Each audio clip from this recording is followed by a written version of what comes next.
Hello student, हम पढ़ रहे हैं बायोलॉजी का chapter number 5 principle of inheritance and variation, जिसमें हमने मोनो हाइब्रिड क्रॉस देखा। इसके बाद डाई हाइब्रिड क्रॉस में हमने कंप्लीट किया था उसका डाई हाइब्रिड क्रॉस का genotypic ratio and phenotypic ratio को हमने कंप्लीट किया था। इसके बाद में आपका जो monohybrid and dihybrid cross था, तो इसका मेंडल ने जो कंक्लूजन, जो मोनो हाइब्रिड क्रॉस में तो उन्होंने देखा कि F1 में सारे टॉल प्लांट, उन्होंने F2 जनरेशन में उसी की सेल्फिंग की, तो क्या है मैं कंट्रास्टिंग पेयर। फिर उन्होंने डाई हाइब्रिड क्रॉस में कंट्रास्टिंग पेयर ऑफ करेक्टर को इंक्लूड किया और उन्होंने रिजल्ट पाया कि उसका जो जीनोटाइपिक रेशियो था वो आपका 1:2:1:2:4:2:1:1 आपका ये जीनोटाइपिक रेशियो आया। And phenotypic ratio in die hybrid cross 9:3:3:1। यहाँ तक हमने कंप्लीट किया था। इसके आगे मेंडल ने एक कंक्लूजन निकाला मोनो हाइब्रिड एंड जो डाई हाइब्रिड क्रॉस है उससे मेंडल ने जो एक ज़बरदस्त कंक्लूजन निकाला। उन्होंने कहा कि जो डाई हाइब्रिड क्रॉस है, it is nothing, it is just a two character together, each and every character we have independently. Mendel ने क्या बताया? मेंडल ने बताया कि इस आधार पर मेंडल ने बताया कि जब हम दो करेक्टर यानी कि two character together, each and every character we have independently, जब हम दो करेक्टर एक साथ कंसीडर करते हैं तो दोनों करेक्टर अपना स्वतंत्र बिहेवियर करते हैं। दोनों करेक्टर क्या है? अपना स्वतंत्र बिहेवियर करते हैं, मतलब अपना इंडिपेंडेंटली बिहेवियर करते हैं। मतलब कि जो roundness is not associated with the yellowness always, यानी कि जो राउंडनेस, जो पीलेपन से जो राउंडनेस है, यानी कि जो सीड का गोलपन है वो उसके येलोनेस से नहीं जुड़ा हुआ है, पीलेपन से नहीं जुड़ा हुआ है। ऐसे ही wrinkled seed is not associated with the greenness, जो आपका रिंकल्ड सीड है उसका जो झुर्रीदार बीज का जो करैक्टर है, जो लक्षण है, वो हरे रंग के साथ में नहीं जुड़ा हुआ है। The wrinkled seed can be yellow और green, then the round seed can be yellow और ग्रीन। जो राउंड सीड है वो पीला या हरा हो सकता है, और जो आपका रिंकल्ड सीड है वो भी पीला या हरा हो सकता है। मतलब राउंड सीड का जो रिलेशन है, राउंड सीड का जो संबंध है वो पीला या हरे से संबंधित नहीं है, येलो सीड या ग्रीन सीड से संबंधित नहीं है। मतलब कोई भी करेक्टर एक दूसरे के ऊपर कैसा डिपेंडेंट नहीं है। Every character is moving independently to each other. इसलिए आपको जो भी रेशियो मिल रहे हैं आपके मोनो हाइब्रिड के या फिर डाई हाइब्रिड के, तो उसमें दो सेपरेट रेशियो को मल्टीप्लाई अगर हम करेंगे मोनो हाइब्रिड के, तो हम लोग को क्या देखेंगे कि इससे हमें क्या मिलेगा कि मेंडल के डाई हाइब्रिड क्रॉस से हम सीखेंगे कि इंडिपेंडेंट असॉर्टमेंट एक ऐसा रूल आया है निकल के, एक ऐसा नियम निकल के आया है कि एक लक्षण की जो वंशागति है वो दूसरे लक्षण की वंशागति पर क्या है, डिपेंडेंट नहीं होती है। The inheritance of one character is not dependent upon the inheritance of another character. एक जो करेक्टर की वंशागति है वो दूसरे करेक्टर की वंशागति पर डिपेंडेंट नहीं है। The inheritance of one character is not dependent upon the inheritance of another character. It is the basis of law of independent assortment. ये किसके बेस पे है? जो मेंडल का लॉ था इंडिपेंडेंट ऑफ असॉर्टमेंट, तो ये इसी किस पे बेस था? डाई हाइब्रिड क्रॉस पे। एक लक्षण की वंशागति दूसरे लक्षण की वंशागति पर डिपेंडेंट नहीं होती है। मेंडल का जो लॉ था इंडिपेंडेंट असॉर्टमेंट, वो किस पर बेस था? डाई हाइब्रिड क्रॉस पर डिपेंडेंट था। तो मेंडल ने डाई हाइब्रिड क्रॉस में क्या देखा कि जो भी करेक्टर है वो एक दूसरे के ऊपर डिपेंडेंट नहीं है। तो वहीं से मेंडल ने अपना एक न्यू लॉ दिया था कि इंडिपेंडेंट असॉर्टमेंट। अगर क्वेश्चन आता है इंडिपेंडेंट असॉर्टमेंट पे, तो ये किस पर बेस्ड था? मेंडल के डाई हाइब्रिड क्रॉस पर बेस्ड था। अब जो आपका dihybrid cross reveal the law of independent assortment, जो आपका डाई हाइब्रिड क्रॉस है तो a dihybrid is an individual that is heterozygous at 2 genes. Dihybrid का मतलब है कि 2 कैरेक्टर को क्या किया है, हेट्रोजाइगस कंडीशन में इंक्लूड किया। Mendel design experiment to determine if 2 genes segregate independently of one another in die हाइब्रिड। मेंडल ने प्रयोग किया और बताया कि जो आपका डाई हाइब्रिड के लिए दोनों जीन कैसे होते हैं, सेपरेट, अलग अलग मूव करते हैं। जैसे कि आपने डाई हाइब्रिड क्रॉस में देखा था कि डाई हाइब्रिड क्रॉस में क्या है, येलो ग्रीन के साथ में और रिंकल के साथ में राउंड शीट भी प्रेजेंट थे।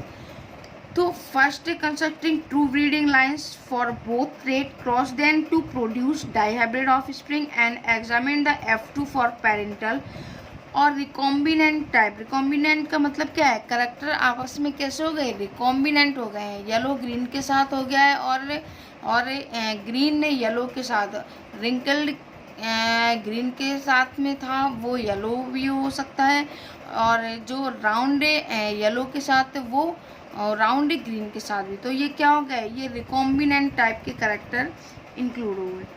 तो कहने का मतलब है कि जो first contrasting true breeding lines थी फॉर बोथ ट्रेड क्या थे, करेक्टर, दोनों को क्या है, cross them to produce dihybrid offspring and examine, और उन्होंने प्रयोग किया कि द F2 फॉर पेरेंटल और recombinant types new combination not present in the parent. जो F2 जनरेशन में न्यू कॉम्बिनेशन आया वो पेरेंट्स में प्रेजेंट ही नहीं था, जो हमें F2 जनरेशन में देखने मिला। उन्होंने इस एक्सपेरिमेंट में उन्होंने बताया कि जो करेक्टर को हम लोग सेपरेट यानी कि प्योर होमोजाइगस प्लांट लिए, उनको उन्होंने क्रॉस करवाया, डाई हाइब्रिड ऑफ स्प्रिंग को उन्होंने F1 जनरेशन में क्या है प्रिपेयर किया, और F2 जनरेशन में उन्होंने देखा कि जो पेरेंट्स के अंदर कॉम्बिनेशन नहीं था वो कॉम्बिनेशन F2 जनरेशन में हमको देखने को मिला। मतलब जो डाई हाइब्रिड का जो F1 में उन्होंने क्या लिया था, प्योर राउंड येलो शीट को लिया था and pure wrinkled green sheet को लिया था। तो ये जो F2 जनरेशन में आपके रिंकल्ड ग्रीन प्लांट आए और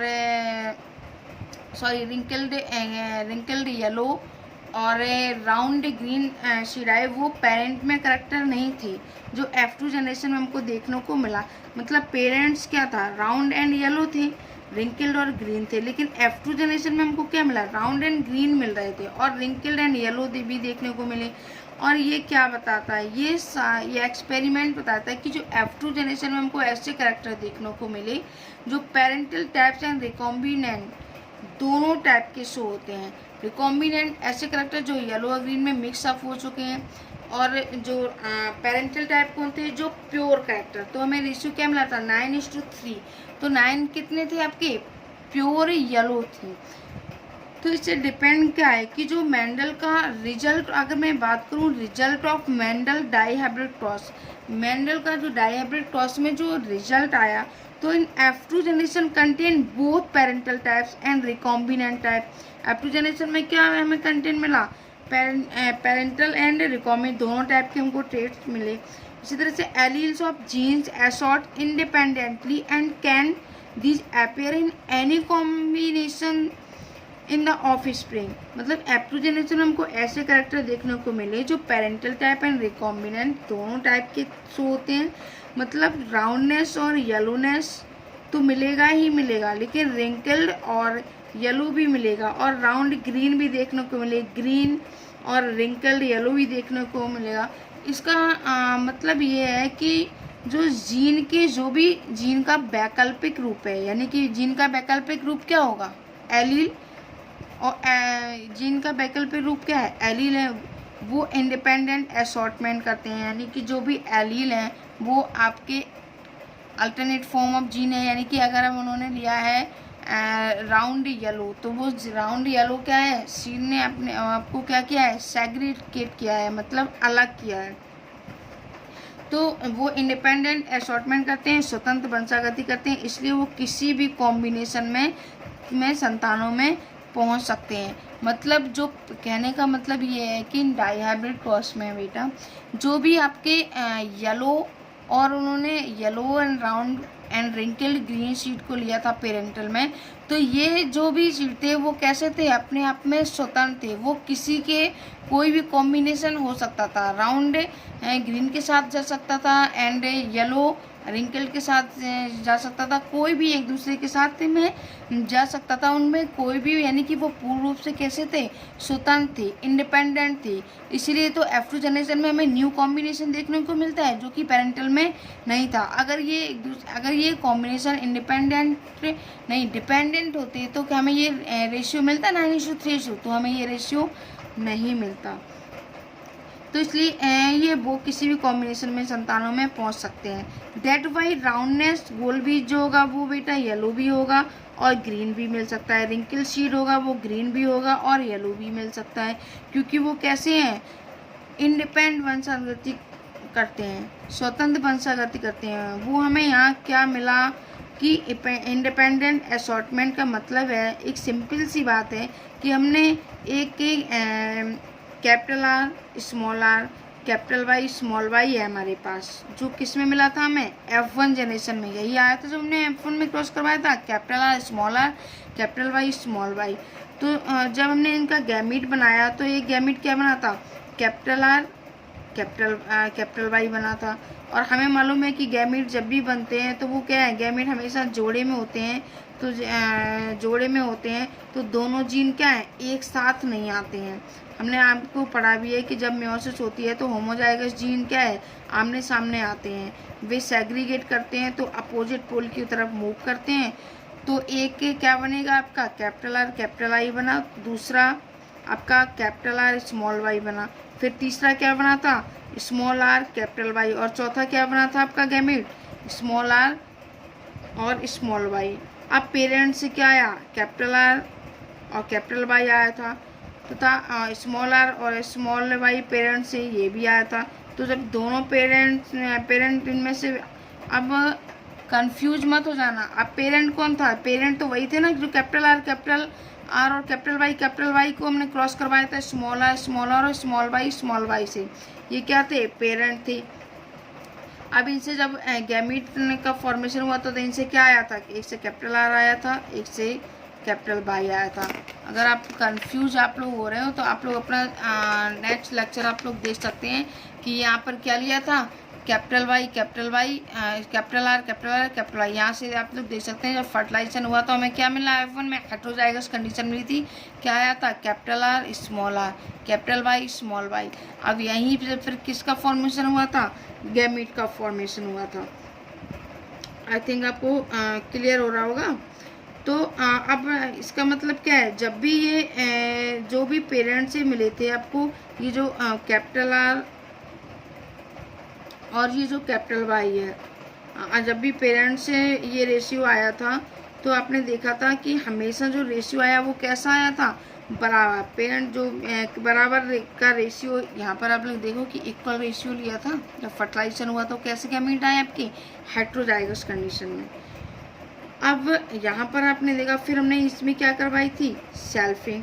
जो भी आपका रेशियो आया वो इक्वल आया था इंडिपेंडेंट असॉर्टमेंट पर। और जो दूसरे पेरेंट से जो स्मॉल आर और ये जो स्मॉल वाई आया था, लेकिन जब F1 में जब गैमीट बनाया तो आपने देखा कि स्मॉल आर और उतना ही क्या आया था आपका स्मॉल वाई। मतलब ये क्या हुए थे, दोनों के दोनों बराबर रेशियो में आए। बराबर रेशियो का मतलब क्या हुआ, 25% ये 25% ये 25% ये 25% ये, तो ऐसे क्या हो गया 50-50 क्या हुआ आपका 100%। यानी कि जो आपका रेशियो यहाँ पर आया था, जो सेल्फिंग करवाई थी यहाँ पे हेटेरोजाइगस कंडीशन में, यहाँ पे रेशियो क्या आया था 1:1:1। तो आप बोलेंगे कि अगर इस बात को हमें अगर किसी तरीके से प्रूफ करना हो तो इसको प्रूफ करने के लिए बेटा आप लोग प्रूफ कर सकते हैं कि जो पेरेंटल लिया था, ये जो आप देख सकते हैं पेरेंटल से जो F2 आया था, F2 से जो भी आपके गैमीट्स बने थे, ये जो गैमीट्स आए थे तो ये कैसे थे, इनका जो रेशियो आया था वो कैसा आया था 1:1:1। अगर आप क्रॉस करवाना चाहते हैं तो आप क्रॉस करवा के भी देख सकते हैं। जैसा कि आपको डाई हाइब्रिड क्रॉस में मैंने चेकर बोर्ड में आपको दिखाया।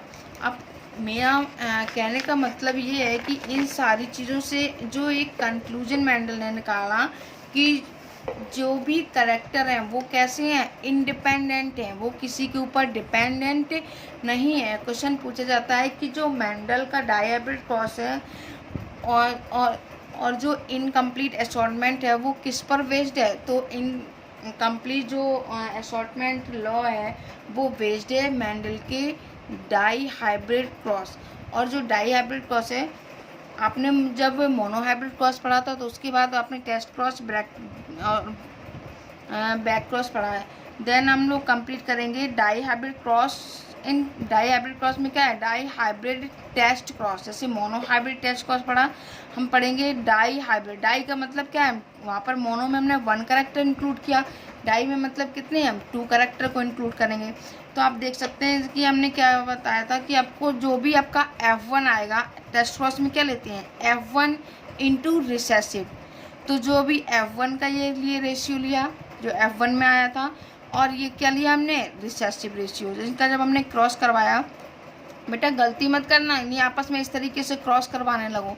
यहाँ पे जब पहले गैमीट का फॉर्मेशन करना, तो गैमीट का फॉर्मेशन वही फॉर्मूला लगाना, क्या है, डाई हाइब्रिड का है, 2 की पावर क्या करेंगे हम, 2 करेंगे।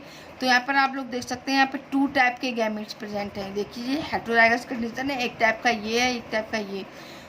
तो और यहाँ पर आप लोग देख सकते हैं दोनों होमोजाइगस कंडीशन है। तो यहाँ पर क्या हो, दोनों जब हम गैमीट का फॉर्मेशन करते हैं तो म्योसिस होती है। म्योसिस से क्या होता है, क्रोमोसोम नंबर हाफ होता है। तो यहाँ पर क्या लिया, स्मॉल आर स्मॉल वाई आया। अब यहाँ पर हमने क्रॉस करवा, जब हम इनके गैमीट का फॉर्मेशन करेंगे तो क्या होगा, कैपिटल आर आएगा, स्मॉल आर आएगा, कैपिटल वाई स्मॉल वाई। जब हमने इनका क्रॉस करवाया, यहाँ पर क्रॉस क्यों नहीं हुआ, क्योंकि होमोजाइगस कंडीशन है, इसलिए यहाँ पर क्या है, गैमीट्स का फॉर्मेशन होगा। लेकिन यहाँ पर कैसी है, हेटेरोजाइगस कंडीशन, यहाँ होमो, यहाँ पर हेटेरोजाइगस। तो हेटेरोजाइगस में जब हम क्रॉस करवाएंगे तो हमने इस आर का इसके साथ करवाया, तो यहाँ पर क्या है, यहाँ पर 2, अगर आपने वही फार्मूला यूज़ करना है तो यहाँ पर 2, यहाँ पर 1 टाइप गैमीट प्रेजेंट है, तो 2 की पावर हमने क्या किया, 1, तो क्या आएगा 2, तो यहाँ पे 1 2 गैमीट्स आए। यहाँ पर क्या करेंगे, 2 टाइप गैमीट्स प्रेजेंट हैं, तो हम क्या करेंगे, 2 की पावर 2, तो हमें कितने टाइप के गैमीट्स मिलेंगे, 4 टाइप के। तो आप देख सकते हैं यहाँ पर क्या है, हमें 4 टाइप के गैमीट्स। तो अब हम वही पुनश्च बनाएंगे, तो आप देख सकते हैं 4 टाइप के गैमीट्स हमें लेके ये मेल एंड 1 टाइप क्या है, फीमेल। जब हमने इसका क्रॉस करवाया तो हमें जो जीनोटिपिक एंड फिनोटिपिक रेशियो मिला वो क्या मिला, 1:1, यानी कि round yellow, round green, wrinkled yellow and wrinkled green, यानी कि रेशियो क्या आया, 1:1:1। वही आपका जीनोटिपिक, वही रेशियो आया फिनोटिपिक। जो मैं आपको अभी डाई हाइब्रिड क्रॉस में जो भी आपको मैं बता रही थी, एक्सप्लेन कर रही थी कि ये कैपिटल आई स्मॉल आई, ये क्या है, ये किससे प्रूफ हुआ कि हाँ ये जो 1:1 ही रेशियो आएगा, ये आपका dihybrid cross test cross से आपका प्रूफ हुआ। आई होप आपको dihybrid test cross, monohybrid test cross में दोनों में सिर्फ इतना ही सा डिफरेंस है कि यहाँ पे 2 कैरेक्टर इंक्लूड किया, वहाँ पर 1 कैरेक्टर इंक्लूड किया है। Thank you.